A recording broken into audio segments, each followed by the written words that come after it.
alegria e satisfação que cumprimentamos os nossos amigos e irmãos do portal Escola Dominical com a gloriosa paz de nosso Senhor e Salvador Jesus Cristo. Estamos dando início a mais uma pré-aula desta ferramenta que o portal Escola Dominical disponibiliza no início da semana para que os irmãos possam melhor preparar a sua aula da Escola Bíblica Dominical.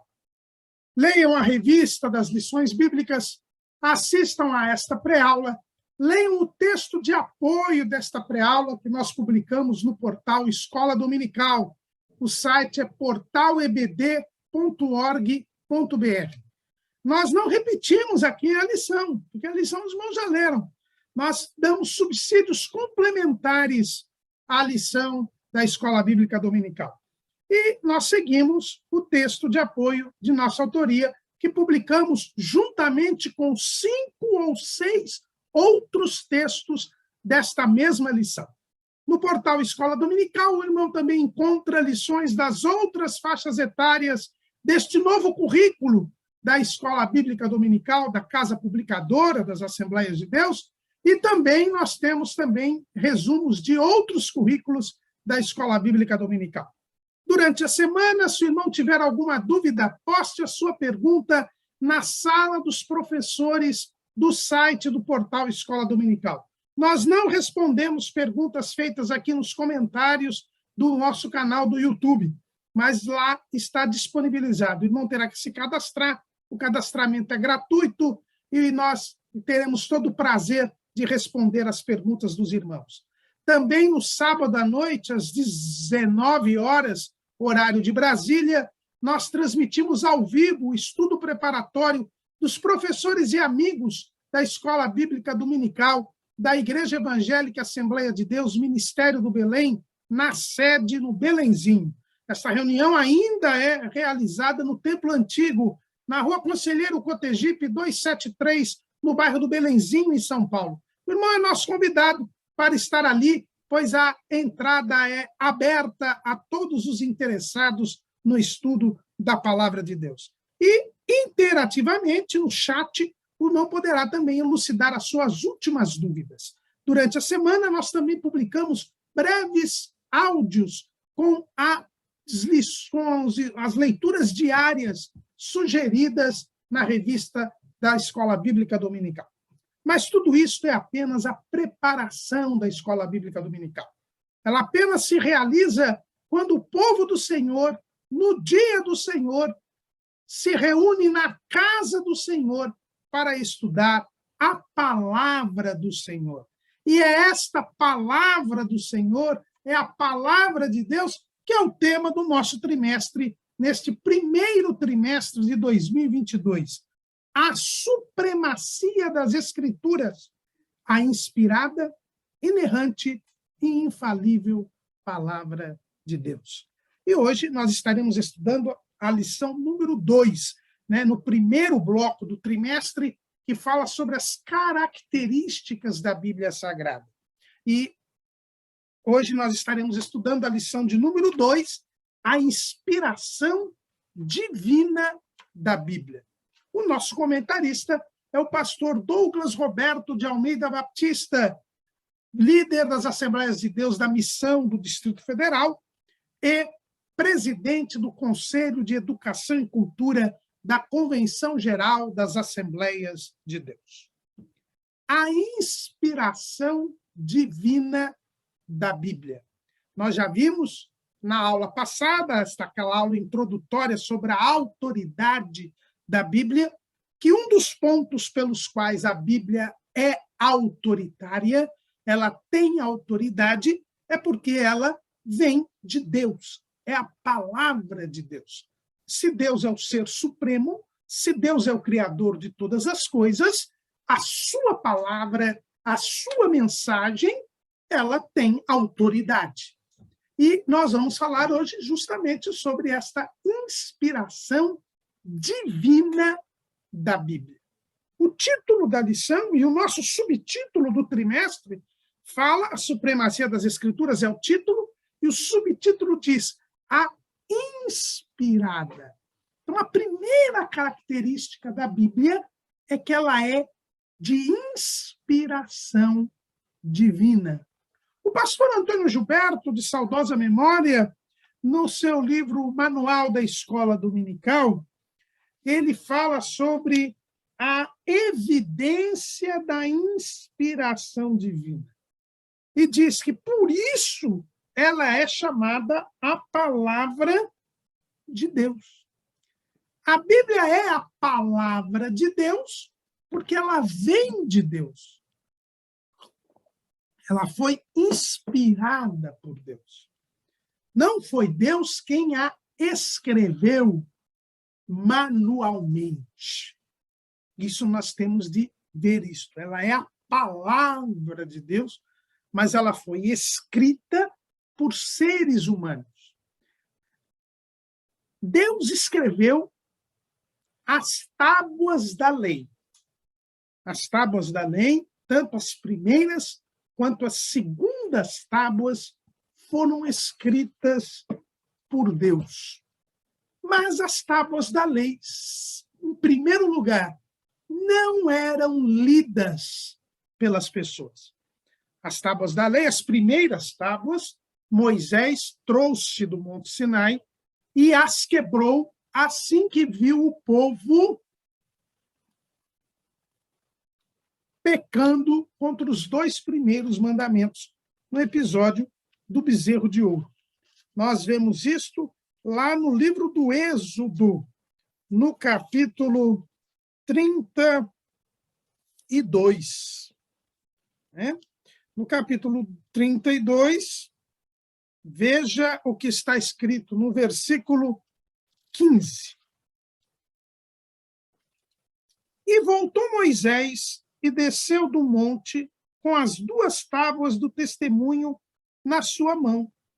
Tábuas escritas de ambas as bandas, de uma e de outra banda estavam escritas, e aquelas tábuas eram obra de Deus. Também a escritura era a mesma escritura de Deus, esculpida nas tábuas. Então, os irmãos vejam que foi o próprio Deus quem escreveu as tábuas. Mas estas tábuas foram quebradas. Veja o versículo 19. E aconteceu que, chegando ele ao arraial, e vendo o bezerro e as danças, acendeu-se o furor de Deus e arremessou as tábuas das suas mãos e quebrou-as ao pé do monte. Então, os irmãos vejam que esse escrito de Deus, que foram as primeiras tábuas, não foram lidas por ninguém, porque Moisés, assim que as recebeu, nascendo do monte, as quebrou. Mas houve segundas tábuas da lei. Vamos lá, então, para o capítulo 34 do livro do Êxodo, que diz o seguinte, no versículo 1. Então disse o Senhor a Moisés, lavra-te 2 tábuas de pedra como as primeiras, e eu escreverei nas tábuas as mesmas palavras que estavam nas primeiras tábuas que tu quebraste. E prepara-te para amanhã, para que subas pela manhã ao monte de Deus, e ali põe-te diante de mim no cume do monte. Aí nós vamos verificar, ainda neste capítulo 34, no versículo 28. E esteve ali com o Senhor 40 dias e 40 noites, não comeu pão nem bebeu água, e escreveu nas tábuas as palavras do concerto, os 10 mandamentos. Então, veja que Deus novamente escreveu as tábuas da lei, mas estas tábuas não eram lidas. Por quê? Porque elas foram colocadas dentro da arca. Na arca estavam as tábuas da lei. E ninguém podia abrir a arca para ler as tábuas da lei. Então, os irmãos vejam que Deus não escreveu nada das Escrituras, e o que Deus escreveu, que foram as 10 tábuas da lei, não eram para ser lidas pelo povo. O que era para ser lido pelo povo era a lei, o livro da lei, que foi o começo da Bíblia Sagrada, que foram escritas pelos homens. Mas esta escrita dos homens não foi da cabeça dos homens, mas sim foi da inspiração divina.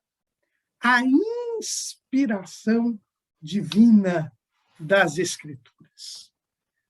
Então, Deus inspirou, transmitiu a sua mensagem para que os homens as escrevessem. Então, os irmãos percebam que a Bíblia ela é um livro escrito pelos homens, mas inspirado por Deus. Ele é inspirado por Deus. Justamente porque não foi Deus quem escreveu com a sua própria mão, mas ele inspirou as pessoas para que elas escrevessem. Por primeiro, nós vamos ver a necessidade que tem de que houvesse escrita. Nós já vimos na aula passada que Deus criou o homem para manter com o homem um relacionamento.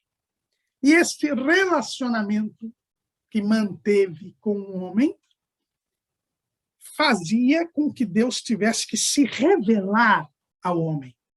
Porque, como nós vimos em Isaías 55, versículo 8, Deus fala o seguinte: porque os meus pensamentos não são os vossos pensamentos, nem os vossos caminhos os meus caminhos, diz o Senhor.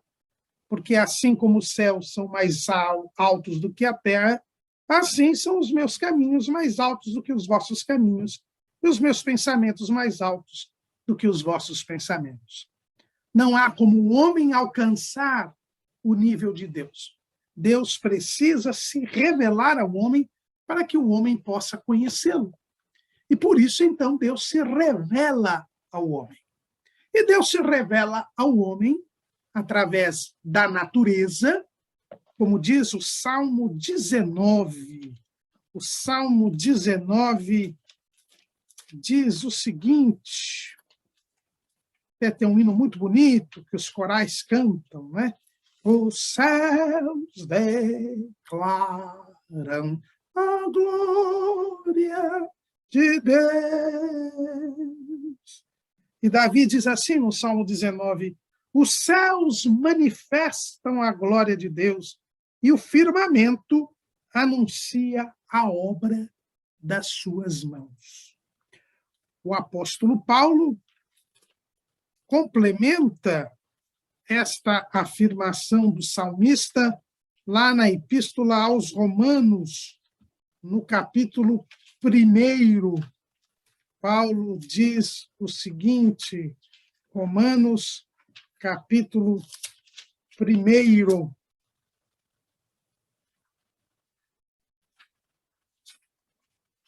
Romanos, capítulo 1, versículo 18. Porque do céu se manifesta a ira de Deus sobre toda a impiedade e injustiça dos homens que detêm a verdade em injustiça. Porquanto que de Deus se pode conhecer, nele se manifesta, porque Deus lhe manifestou. Porque as suas coisas invisíveis, desde a criação do mundo, tanto o seu eterno poder como a sua divindade se entendem e claramente se veem pelas coisas que estão criadas, para que eles fiquem inexcusáveis. Então, Deus se revela, em primeiro lugar, pela natureza. É a chamada revelação geral de Deus. Deus se revela pela natureza. O filósofo alemão Immanuel Kant dizia que quando ele olhava os céus, imediatamente lhe vinha um questionamento. Quem fez todas estas estrelas? Deus se revela ao homem pela natureza. Mas é uma revelação direta ao homem, e uma revelação que demonstra a existência de Deus, mas não os propósitos de Deus. para com o homem.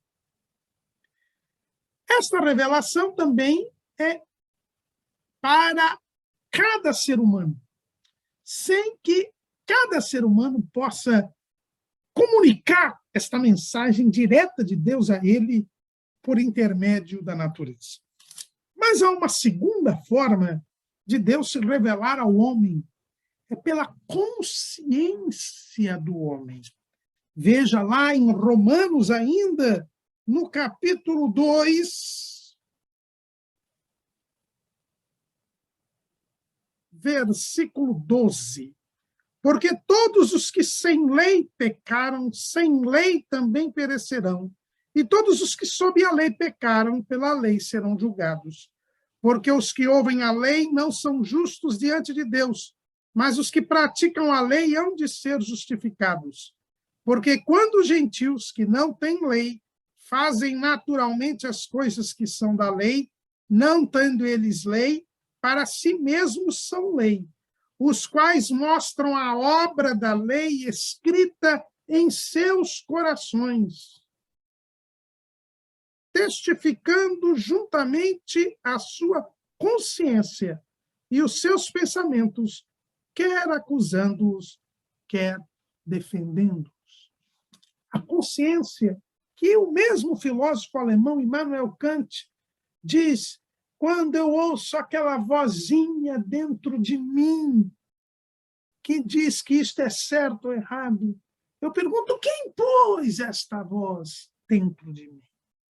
Então, nós vemos aqui que a consciência também é uma revelação de Deus ao homem, lá no interior do homem. E assim Deus também se revela e se comunica com o homem. Mas também é uma revelação que se faz de forma individual, de difícil explanação para os outros. Mas Deus também se revelou por meio das Escrituras. E as Escrituras, elas são trazidas, e aqui Paulo fala da lei, né? Começa ali com o povo de Israel, o povo que Deus escolheu para ser o seu povo. Então, Deus se revela ao povo e manda escrever a sua revelação. Por que escrever? Porque há dois problemas com relação à transmissão oral. A transmissão. Veja que Deus primeiro falou com o povo de Israel. Falou ali no Monte Sinai. Né? Nós encontramos lá no livro do Êxodo, no capítulo 20, quando Deus desce ao Monte Sinai, a Bíblia diz: então falou Moisés todas estas palavras, dizendo. O que nós chamamos dos 10 mandamentos, no original são as 10 palavras. Primeiro, Deus falou. Depois, Moisés escreveu o que Deus falou. Veja ali no capítulo 24 do livro do Êxodo, o texto nos diz, versículo 4, e Moisés escreveu todas as palavras do Senhor e levantou-se pela manhã de madrugada e edificou um altar ao pé do monte e 12 monumentos, segundo as 12 tribos de Israel. Primeiro Deus falou, depois Moisés escreveu. E escreveu por quê? Em primeiro lugar, para que aquilo que Deus havia falado fosse de conhecimento das gerações futuras. Aquilo que aquela geração ouviu, que aquelas pessoas que estavam ali ouviram, deveria ser escrito para que continuasse a ser do conhecimento do povo depois que aquela geração passasse. Deus mandou escrever a sua lei porque a escrita supera o primeiro limite da transmissão oral, que é o limite da nossa vida. Por ter pecado, o homem é pó e ao pó torna. Ninguém fica para semente, mas a mensagem pode ser superada. Como que nós sabemos hoje o que Rui Barbosa escreveu, se ele morreu há tantos anos? Porque ele escreveu. Ele deixou escrito os seus pensamentos, as suas ideias. E hoje ele é admirado. E hoje nós muitas vezes concordamos com o que ele escreve, precisamente porque ele deixou escrito. Ele morreu, mas o seu pensamento, a sua ideia, superou o limite da sua vida terrena. Quando nós vamos no Salmo de número 78, nós percebemos bem esta limitação. Veja o que disse Asaf neste salmo didático, que é um masquil. Escutai a minha lei, povo meu, inclinai os vossos ouvidos às palavras da minha boca. Abrirei a minha boca numa parábola, proporei enigmas da antiguidade, os quais temos ouvido e sabido, e nossos pais nos têm contado. Não os encobriremos aos seus filhos, mostrando à geração futura os louvores do Senhor, assim como a sua força e as maravilhas que fez. Nós temos uma limitação na nossa passagem terrena. E só podemos contar aquilo que recebemos para a geração futura, quando muito para 1 ou 2 gerações seguintes. Mas quando nós escrevemos, isto é superado, esta limitação é superada. Foi por isso que Deus mandou que se escrevesse a lei, que se escrevessem as suas palavras, a sua mensagem. E daí surge a Bíblia Sagrada, para superar a limitação do tempo e também para superar a limitação da confiabilidade. Como diz um dito popular, quem conta um conto aumenta um ponto. A transmissão oral, ela não é confiável. Como nós vemos naquela famosa brincadeira do telefone sem fio.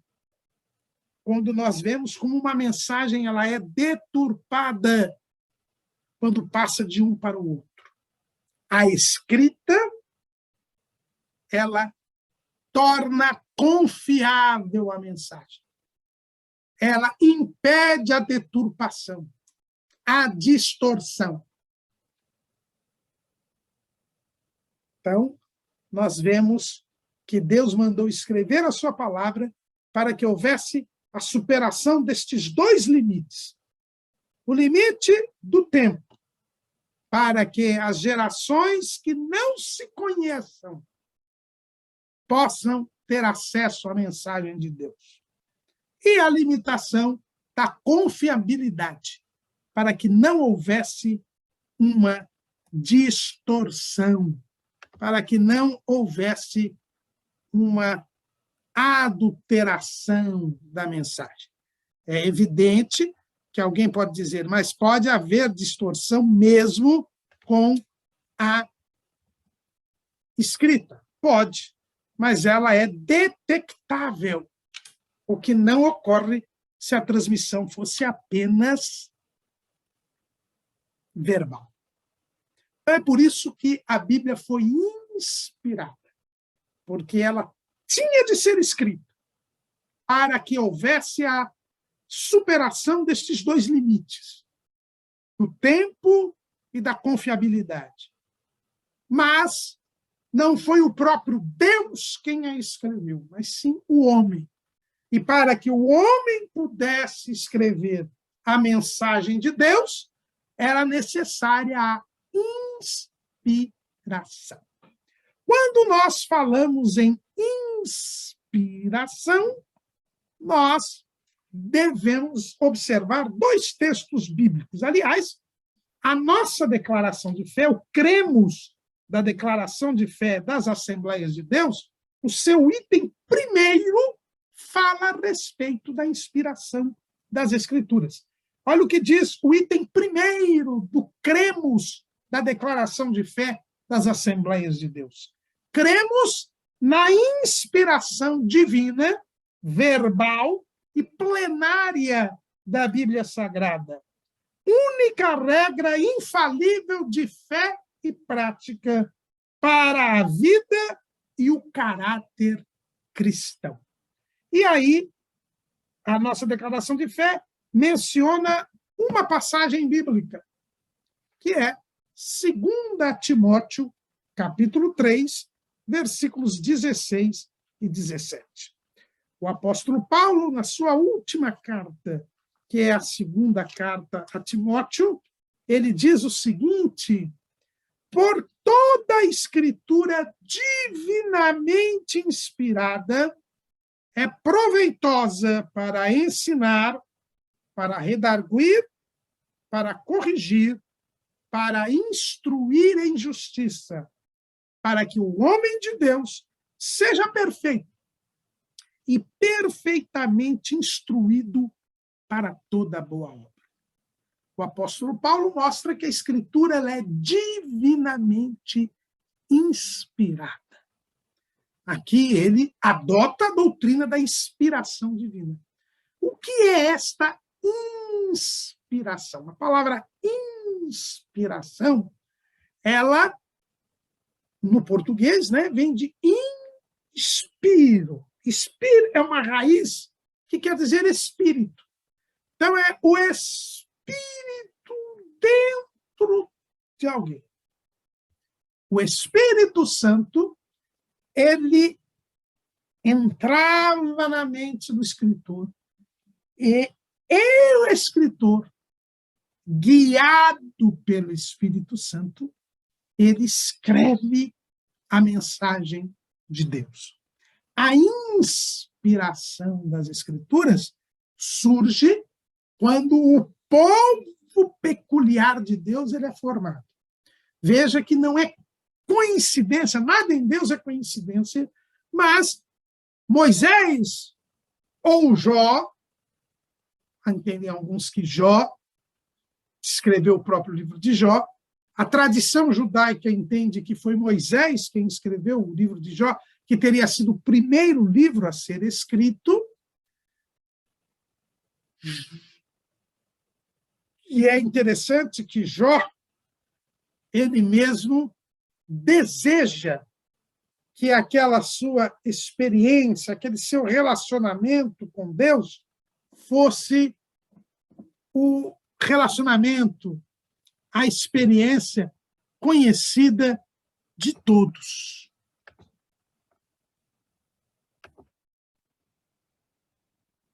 O patriarca Jó, lá em Jó 19 e 23, diz assim: quem me dera agora que as minhas palavras se escrevessem, quem me dera que se gravassem num livro e que com pena de ferro e com chumbo para sempre fossem esculpidas na rocha, porque eu sei que o meu Redentor vive e que por fim se levantará sobre a terra. E depois de consumida a minha pele, ainda com minha carne, verei a Deus. Vê-lo-ei por mim mesmo e os meus olhos, e não outros o verão. E por isso os meus rins se consomem dentro de mim. Veja que o patriarca Jó, naquela sua confiança em Deus, ele desejava que as suas palavras, a sua esperança em Deus, a sua confiança em Deus, fossem conhecidas de todas as gerações. E talvez por isso Deus tenha começado a inspiração justamente pelo registro da história de Jó, para que ele, cumprindo o desejo do seu servo, para que as pessoas soubessem que Deus vive e que os justos, ao final, serão vitoriosos. Ao final, desfrutarão para sempre da vida eterna. Que é isso que Deus quer propor ao homem. E por isso, ele revelou a sua palavra. Por isso, ele se revelou ao homem, para mostrar ao homem que quer salvá-lo. Então, nesse desejo do patriarca Jó, que era o desejo de Deus também, Deus começa a inspirar Moisés. E ele começa a escrever o livro de Jó, depois escreve os livros da lei. E essa inspiração termina com João, quando João completa a revelação de Deus. O próprio Jesus disse do seu propósito de que João completasse toda a revelação de Deus ao homem, que tem seu ponto culminante com o nosso Senhor e Salvador Jesus Cristo.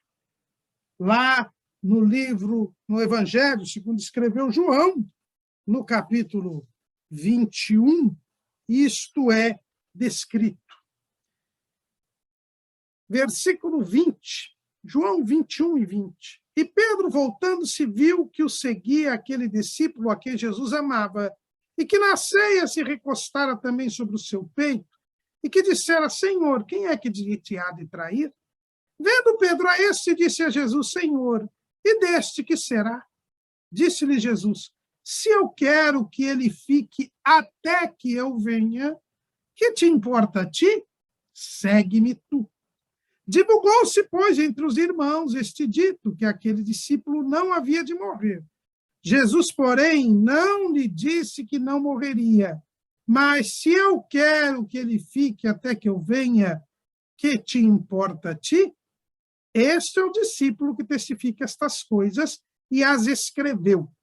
E sabemos que o seu testemunho é verdadeiro. Há, porém, ainda muitas outras coisas que Jesus fez. E se cada uma das quais fosse escrita, cuido eu que nem o mundo todo poderia conter os livros que se escrevessem. Amém. Jesus disse que queria que João ficasse até que ele viesse. Não a vinda dele para arrebatar a igreja ou para instituir o reino a Israel, mas esta vinda era a completude da inspiração. E ele realmente veio até João, lá na ilha de Patmos, e revelou as coisas que brevemente iriam acontecer, completando este trabalho, que era o trabalho da revelação de Deus ao homem para a salvação do homem. Trabalho que começa quando Deus liberta o povo que escolheu para ser a sua propriedade peculiar dentre os povos, de onde viria o Salvador, Israel. E ali, já em Midian, ele inspira a Moisés para começar a escrever as Escrituras. E trabalho que termina quando Jesus completa esta revelação, falando das coisas que brevemente iriam acontecer com João na ilha de Patmos. A inspiração só vigorou durante este período, de mais ou menos 1.500 anos. Agora, com a Bíblia completa, não há necessidade mais de inspiração, porque Deus já se revelou naquilo que é necessário para que o homem alcance a salvação.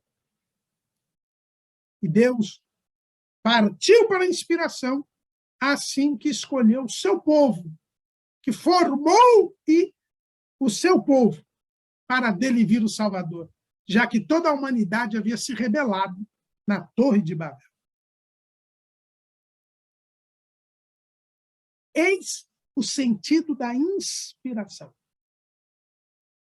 E ela é a inspiração divina. É Deus que inspira, é o Espírito Santo que vem até o autor e lhe traz a mensagem. ele traz a mensagem. Além deste versículo que nós citamos de 2 Timóteo, que está no item 1 do nosso Cremos, a palavra inspiração, vinculada às Escrituras, também se encontra escrita por Pedro. O apóstolo Pedro, na sua segunda carta, no capítulo 1 e no versículo 20, ele diz assim: sabendo primeiramente isto, que nenhuma profecia da Escritura é de particular interpretação, porque a profecia nunca foi produzida por vontade de homem algum, mas os homens santos de Deus falaram inspirados pelo Espírito Santo. Aqui, Pedro nos mostra, mais uma vez, a inspiração.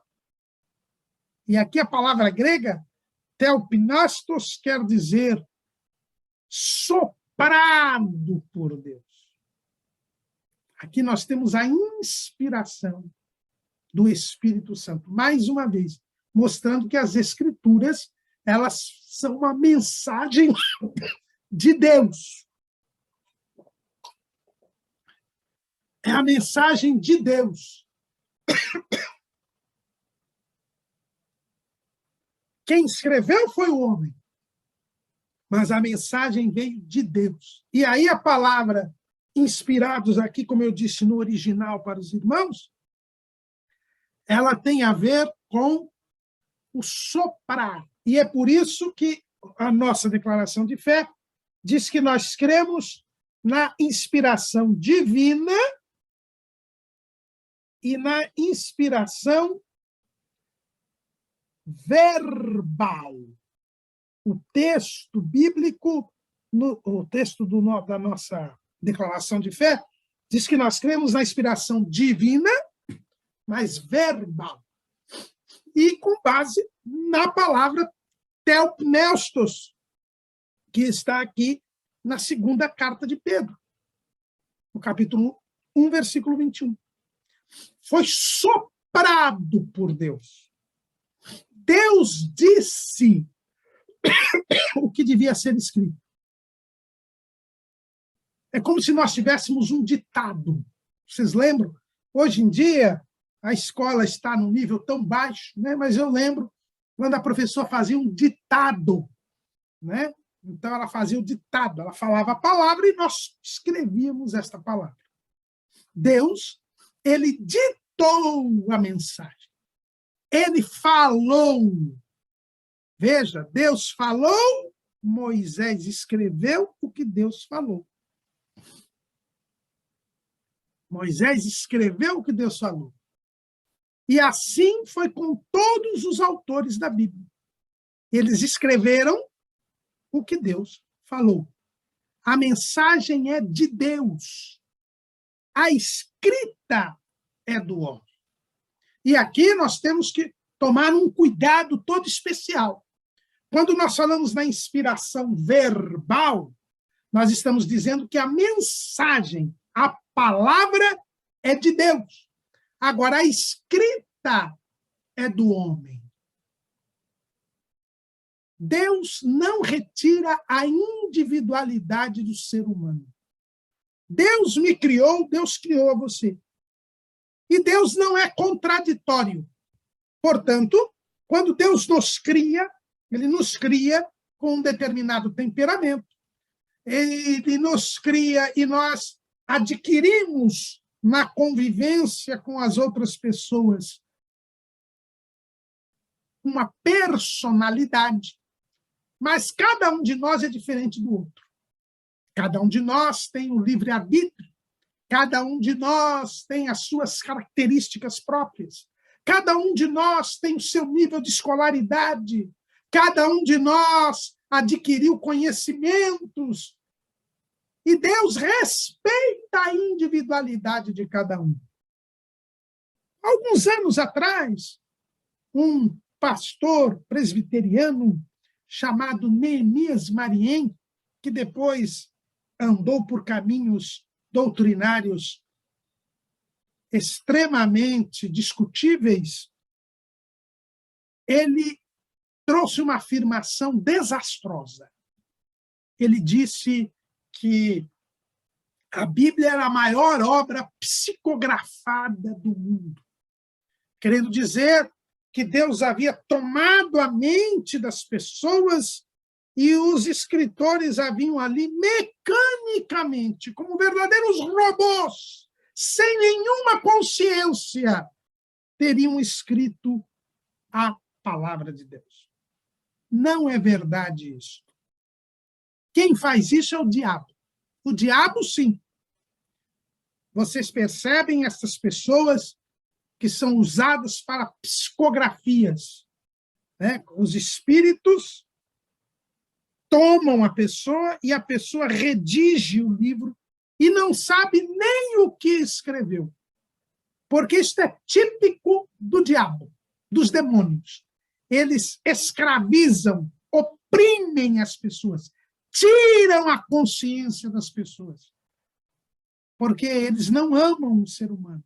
Eles detestam o ser humano. E eles escravizam, oprimem, acorrentam, aprisionam, retiram a consciência das pessoas. Não é o que acontece na Bíblia Sagrada. Cada autor manteve a sua escolaridade, a sua erudição, o seu estilo próprio, a sua forma de pensar, a sua forma de escrever. Mas a mensagem que eles escreveram não veio da mente deles. O conteúdo, a matéria, é de Deus, foi inspirado. Mas a forma, o estilo literário, o vocabulário, o nível de linguagem é do escritor. É por isso que um texto de Moisés é diferente de um texto de Amós. É por isso que um texto de Davi é diferente de um texto de Isaías.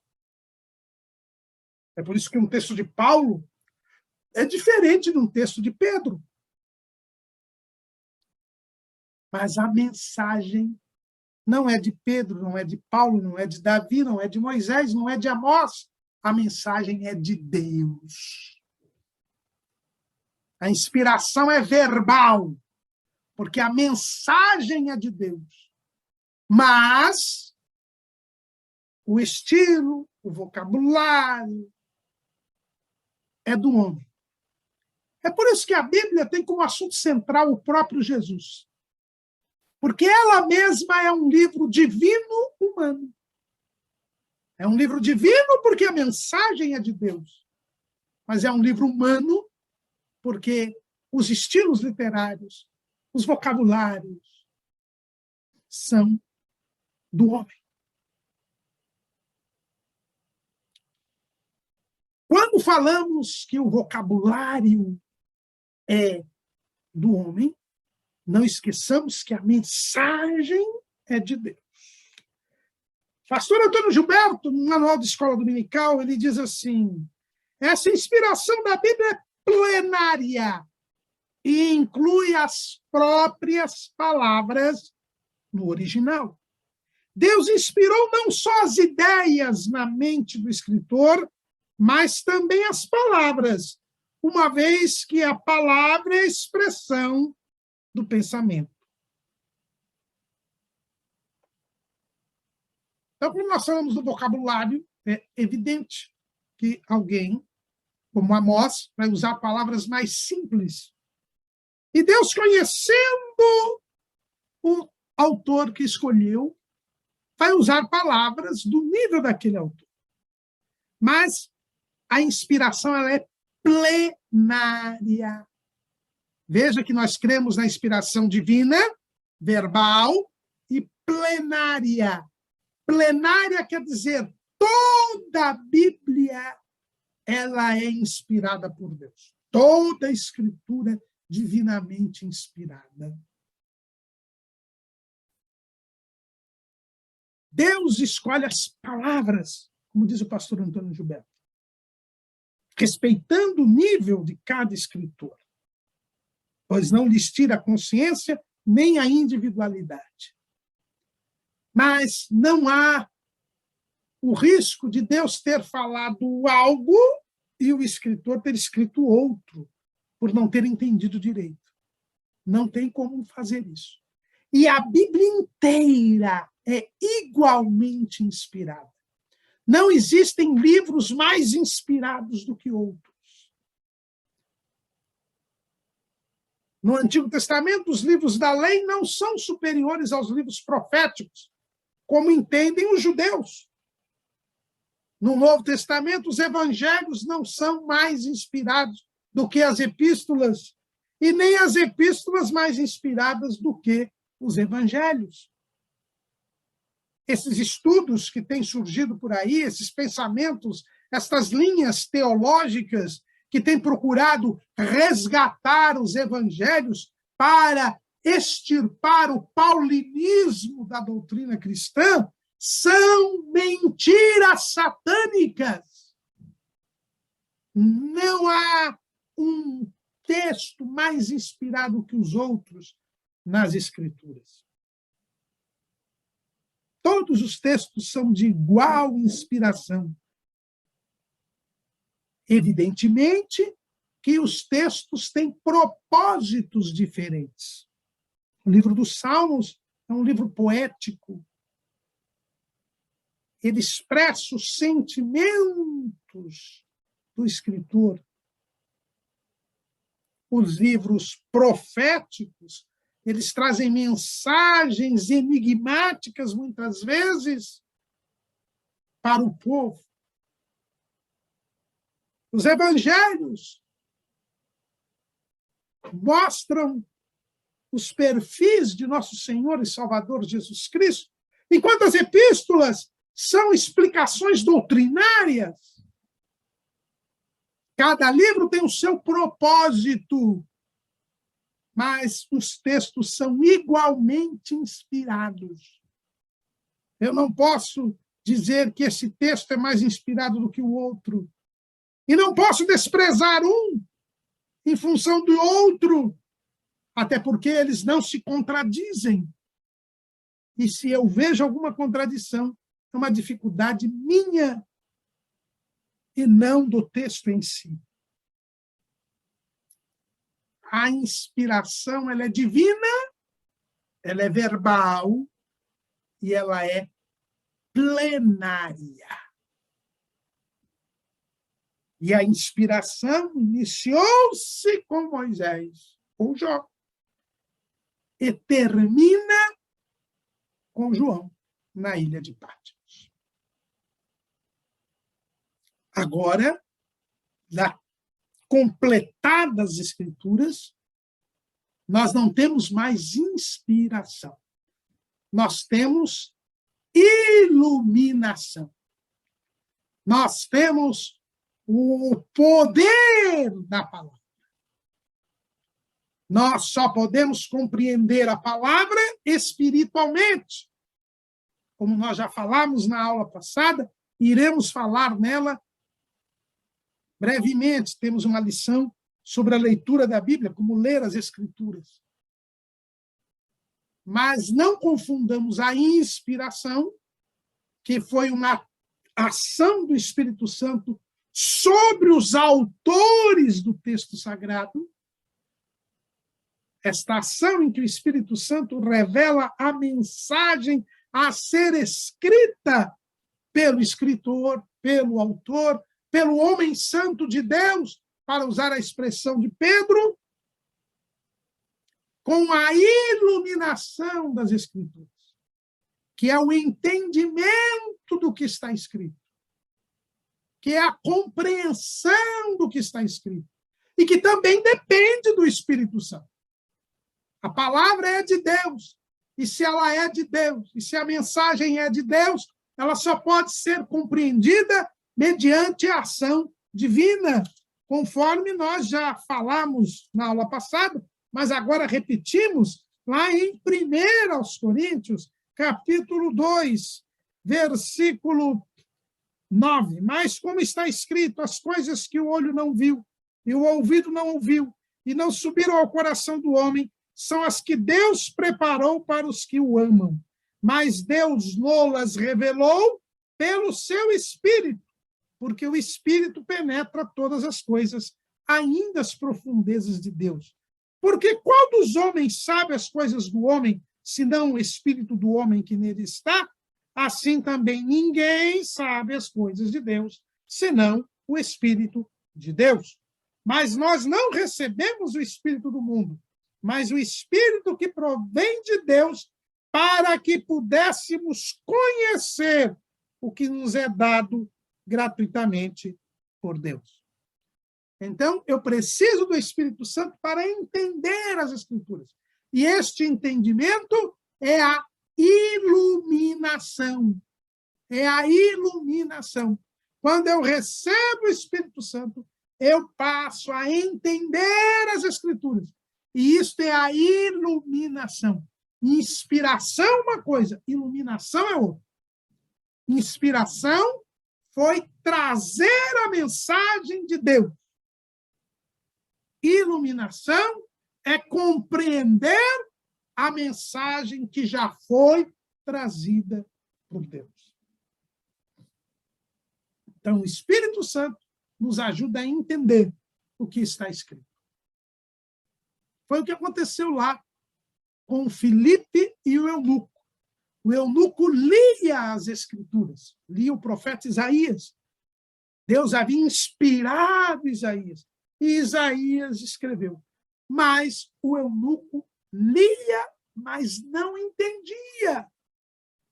E aí veio Filipe, que tinha o Espírito Santo, e então fez a explicação do texto para o eunuco. E aí o eunuco creu naquela mensagem. E o Espírito Santo lhe abriu o entendimento. E ele, então, creu em Jesus. E foi, inclusive, batizado. Precisamente porque houve a iluminação do Espírito Santo. Então, a inspiração das Escrituras é a ação que o Espírito Santo fez a cerca de 40 pessoas que redigiram a mensagem que Deus lhes deu para que esta mensagem ficasse gravada geração após geração no plano de Deus de salvar o homem. A testemunha desta vontade salvadora de Deus na pessoa de Jesus Cristo. Ela foi transmitida a partir de Moisés até João. E ela é de Deus. A mensagem foi dada por Deus, falada por Deus e escrita pelos homens, respeitadas as suas individualidades. E toda a Bíblia passou por esse processo, de forma igual. E coisa diversa é a iluminação, que é o entendimento dessa mensagem, que também deve ser feita pelo Espírito Santo de Deus.